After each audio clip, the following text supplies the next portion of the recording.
we have another inspiring leader from a company that has become synonymous with how many of us, particularly me, managed through the pandemic, and that is Peloton. Dara Treseder is Senior Vice President and Head of Global Marketing and Communications at Peloton, the world's largest interactive fitness platform. At Peloton, she sets the strategy and the goals for the marketing efforts to build the brand and drive the company's growth.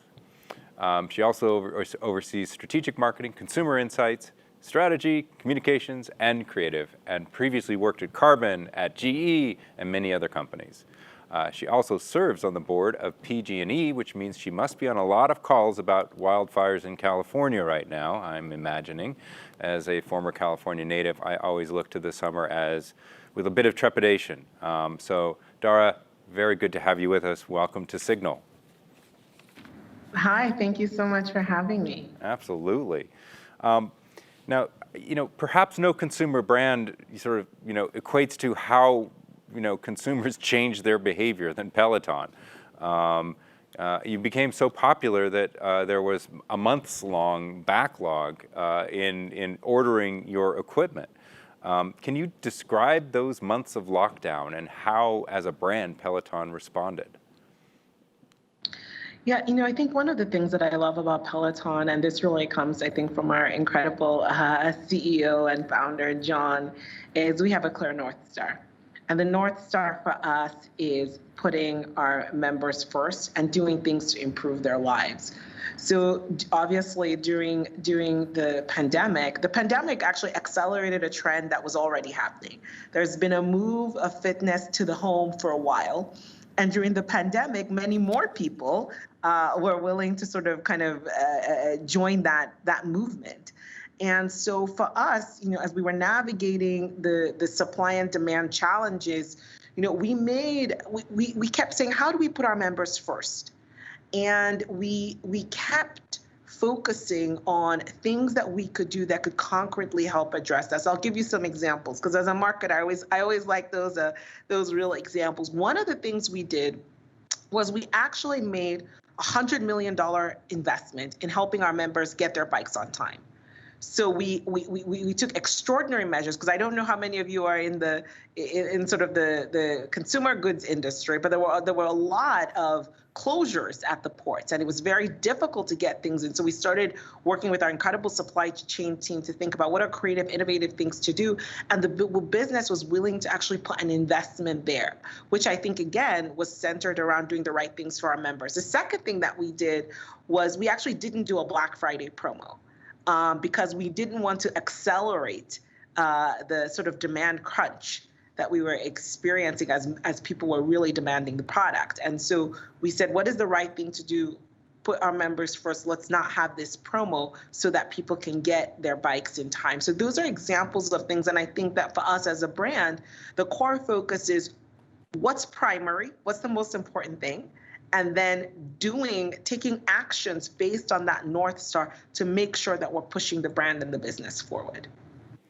Yeah, the brand, in a way, was a proxy for a lot of folks wondering, how long is this going to last? Is it going to last the 6 weeks that it's going to take for this Peloton bike to get to me? I remember making that purchase decision really almost as a part of the odds of, is this ever going to end? But I haven't gotten off the bike since, just so you know. That's the thing. I think actually the people loved Peloton before the pandemic. People love Peloton during the pandemic, and they're going to love Peloton after the pandemic, because I really think what we offer, what we focus on, is being that best value in fitness. If you think about everything that comes with a Peloton membership, right? It's not just this incredible connected fitness device, but you're getting these great classes, and a variety of them.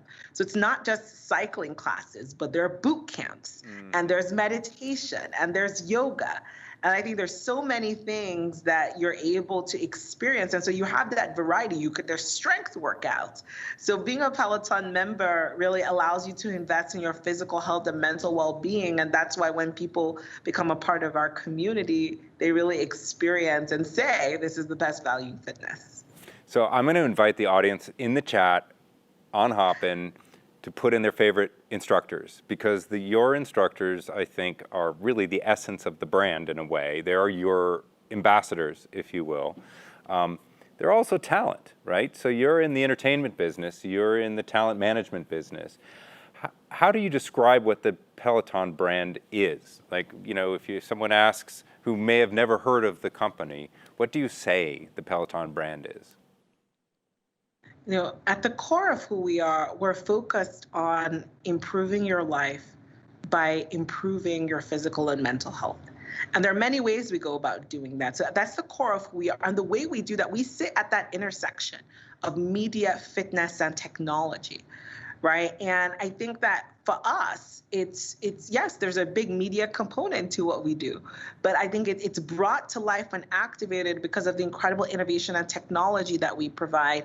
And of course, our instructors who are themselves. That's one of the things I love about our instructors. It's unscripted, and we have a great chief content officer, Jen Cotter, who leads that glorious team. And when they get on the bike or they get on the floor or they're out running, they're sharing your stories and they're inviting you in. And it's such a powerful experience, because not only do you get a great workout, but you actually enjoyed yourself doing it. So you're not only, working out because you want to improve your physical and mental health, but you're also working out because you're actually enjoying your workouts, which for me was one of the things even before I joined Peloton as an employee that I greatly valued as a member. Yeah. Now, I can't not bring this up because we just had Scott Galloway, and Galloway pointed out that Peloton, which is worth, a very valuable company, may be worth even more to a company that is built on owning as much attention of the consumer as possible. You have a lot of consumer attention through your devices, through the app, through the bike screen, and through other ways, even back in the actual studio. He calls you a media company, and he thinks that maybe you should be an acquisition target by Apple.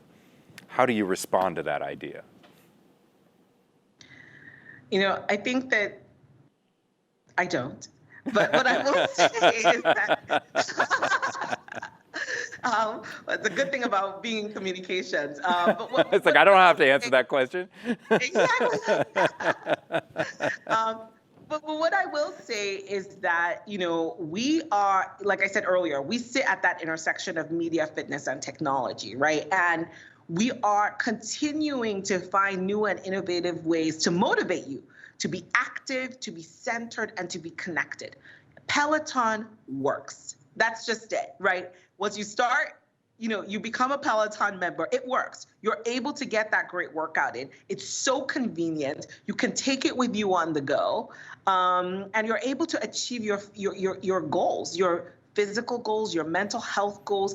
And I think that's the thing that's really at the heart of this, is that this is a tech-enabled platform that is really kind of democratizing access to fitness. Many more people are now able to be reached. If you think about all these incredible instructors that you even talked about, normally, if not for this tech-enabled platform, you might not be able to get a slot in their class, or you might not live in their city, and you might not. Yeah. But now, thanks to the Peloton platform, you can take their class anywhere in the world. You can access it at any time that's convenient for you, and you can continue to invest in yourself. And one thing I want to point out that we've worked really hard on too, and will continue to do so, is again increasing access through multiple touch points, right? So I like when I say Peloton's the best value in fitness, that $49 a month, that's a really great offering, right? That's very competitive when you even think about other ways you might be spending $49 every month. This is a way you can invest in your physical health and your mental health. But the other thing that we've done is we've added the Peloton app, right? Which provides a suite of content at $12.99. So you don't even need to use, you can take classes without any equipment at all. And so I think that combination of being able to continue innovating, continue delivering things, and then finding new ways to reach people, that's a powerful thing that we're doing as a brand, and we'll continue to do so. Now, you've struck some really interesting relationships with well-known stars, and you, for example, the Versus platform, which really took off during the pandemic, You have a strong partnership there. As a matter of fact, I think we have a video about that. Can we play that, and then I'll ask you a question or two about that. When you look at Versus and Peloton, you'd be like, oh, snap. It just sounds right. I'm Timberland. What's up, this Swiss Beats. And we're the creators of Versus. With artists going head to head, Versus started as a celebration between writers and producers. We knew we had something That's so disruptive. What me and Tim did together worked. That celebrational energy, which was battling, which is Versus. I feel that the parallel lines with Versus and Peloton are the same. You're in the zone, the energy is there. Everybody's in the VIP, the same seats at the show. Music drives a workout. Imagine having that playlist of that Versus and you're hearing your favorite songs from those artists while you're going on your journey. Music and fitness is like brothers and sisters. It's magical. That's facts. Check it out, Peloton. Versus together. So, you know, I as someone who's, you know, look, I'm a biker outside on the mountain. That was my thing. It still is. But now Peloton's a big part of my life too. And part of it is that I feel like I'm actually connected to the culture. You know, it's not just that I have to go work out. It's that I'm finding out about music. I'm finding out about cultural events. Right now, you know, there's a big festival that you guys are promoting. And there are classes that are festival themed. Can you tell us how you start to integrate the culture into your marketing? Yeah, you know, we start from a very data-driven, insights-driven place, which is finding out what works for our members, what they're excited about, and then figuring out how do we nurture this, right? How do we celebrate what's real? How do we bring this to life in a powerful way? And, you know, we're so fortunate to have incredible, you know, brand ambassadors and our instructors. They bring their genuine, authentic selves to work every day. And I think to your point, that's why it's always exciting. It's always interesting. It's always new. And we you know, our music is a core part of our business, right? We've got an incredible music team led by Gwen Riley, and our music, working together with our music team, we dream up and we think about the things that are going to really make a difference for our members, and we create them. And so we had the All for One Festival, which was a great way to bring our global community together to really celebrate, you know, and to celebrate to music. And what I loved about it is, you know, it would be hard to find that lineup at a traditional festival. That was a really cool lineup.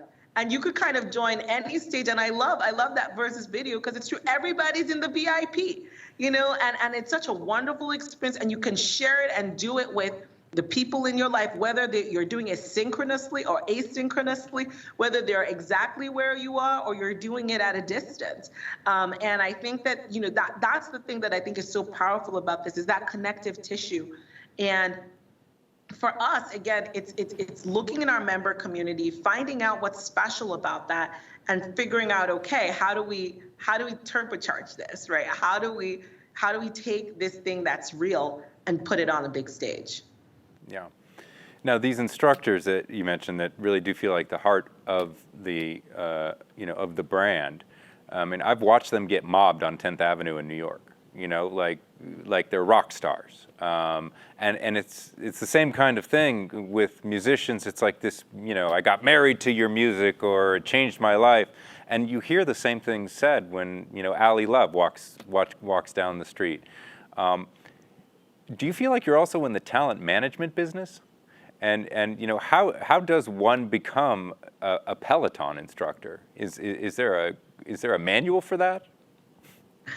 Well, you know, what I will say is, again, we have, you know, the world's best instructors, right? We are just their wonderful brand ambassadors. They are great extensions of our brands and our values. And, you know, Jen Cotter, our chief content officer, has such a great team that, you know, really manages and sort of helps to sort of make sure that we're continuing to put our best foot forward as a brand and as a business when it comes to our instructors. And I think one of the things that I would say is, I can't really tell you how to become a Peloton instructor because, I'm still trying to figure out how does one do that? It's very competitive to become a Peloton instructor. But what I will say is, one of the thing that regardless of who the instructor is, one thing that's consistent, it's consistent across our instructors, it's also consistent across how we show up as a brand, is authenticity. Mm-hmm. So we're always focused on that. And I think that's the key differentiator. Because when you start trying to fake it, it really attacks, it's just not real. And the culture isn't right. And so that's what I love, is that our instructors are themselves. And it's very different, right? Sometimes it's like, I need a Cody Rigsby class. Sometimes I need an Ali Love class. It depends on my mood. Sometimes I need Dennis Morton, right? And I think that's what's lovely about them. It's like you can kind of choose your own adventure. You can tune into whichever channel makes sense for you at a particular point in time. And I think that many of our members love that. They love not only the variety of disciplines and content that we have, but also the variety with our instructors. The fact that we have an all-star team, every single one of them are rock stars, are all incredible people, and they're all unique in their own way. Yeah, and it's extraordinarily diverse. And I don't think that's an accident in terms of, It's definitely not an accident. Yeah, and you can, sometimes there's a wink and a nod because obviously, you're not in the business of deeply offending people. But at the same time, I would say there's a pretty progressive sensibility overall to the conversations that happen while you're, sweating your brains out. And I'm curious. We've asked others, and I want to ask you, the role of the corporation in society is definitely shifting. And companies have points of view. Your company made a $100 million commitment to diversity and justice. Can you talk about that just a little bit in terms as a marketing professional? How do you think about the role of your company, your brand in society, and taking a point of view on what can be charged issues in society? I think that's I feel like it's always a topic of conversation, right? Mm-hmm. Because it's something that we're all dealing with and we're all figuring out. What I will say at Peloton is that for us, we put a stake in the ground and said we are going to be an anti-racist organization. It's actually one of the reasons that I even joined the company. This happened before I came, and I found it so inspiring that a company was willing to say, systemic racism is a problem, and we can't control everything about the world, but we can control our sphere of influence. And at this company, we are going to work to be anti-racist. That was inspiring to me. And so I think, when you think about the role of a corporation in society, I think companies need to figure out, who are you? What's your purpose? And how can you, within your sphere of influence, make a difference? Right. Peloton is focused on improving people's physical health and mental health. So we've decided to be an anti-racist company. And so as part of that work, not only are we doing an incredible amount of work internally, everything should always start from the inside out, but we also have some wonderful partners that we work with in the community to help improve physical and mental health of underserved communities. And so I think that there's such a power there where you figure out your purpose as a brand, you're able to talk about the things that matter to you. This is who we are, and you're able to take action. One thing I will say, though, is, we're definitely not, as a brand, we're not trying to be anything politically. So I definitely want to make sure, to say that, because that's not what we do. We have our values, and we're going to stand up for our values, and we're going to stand up for things like anti-racism, LGBTQ plus rights. Those things, are human rights issues, right? They're not, and so for us, we will always stand up for human rights issues. That's important to us.